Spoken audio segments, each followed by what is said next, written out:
guys, ayan na. Bagong update sa aming apartment. Ayan, may doorbell tayo guys. So, ayan, buksan natin yung ilaw. Ang problema guys, kulang na naman is lagayan ng mga sapatos. Tinan nyo yan.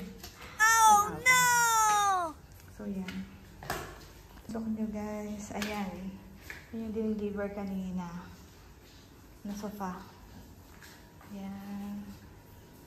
Dito. Tapos yun yung TV. Ito yung maliit naming lamesa. Ito yung kusina guys. Ang dami ng gamit. Ayan.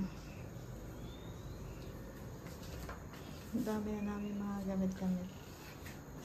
Ito naman yung laundry area. Ayan.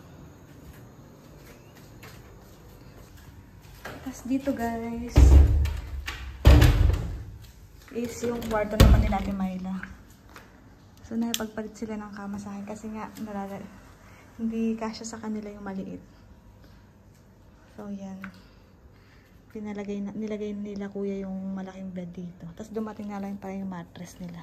Ayan, malaking mattress. So yan, komportable na sila dyan mag-anak. Ayan, yung sala malaki na. So, pag may bisita, pwede dito sa lapag. Yan yung CR na hindi ko naman si Mama Ben.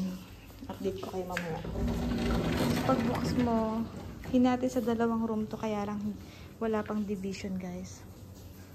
So, yan. Ito yung kama namin ni baby. Kasi nga, ayoko nung may bed frame. Natatakot ako. Yan. Tapos yung kay Mama Bella yun, may bed frame yan sa kanya. Ayan, magulo pa yung mga gamit namin guys. Hindi pa siya ganun kaayos. Pero at least, di ba malaki na yung space. So kapag nagkaroon ng crib si baby, pwede dito, pwede sa sala. Ayan. Kasi eto na guys, yung magandang view. Ayan, yung sampayan. Dito na kami nagsasampay guys. Ayan, tapos may mga upuan ditong sobra. May maliit pang aquarium dito. Tapos yan yung mga tanim-tanim namin natin Sharon. So yan, ito yung pinakang space sa labas sa likod. Tapos pinakamagandang view. Wow! Sa bahay, ayan. Paglabas mo, ayan. May mga ginagawa pa pala dito guys. Ayan. Gagawin siya mga fountain. So maganda siya pag natapos. So yun lang guys ang update. Kapag maganda na talaga, kapag naayos na lahat, update ko ulit kayo guys. May pintuan din pala dito. Ito yung CR natin.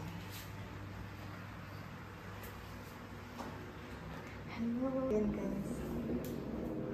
Nakabili na kami ng cortina para dito sa bumili din kami ng tabo. Ayan. Ay, makalat na guys agad. Bumili kami ng ganito kasi madulas.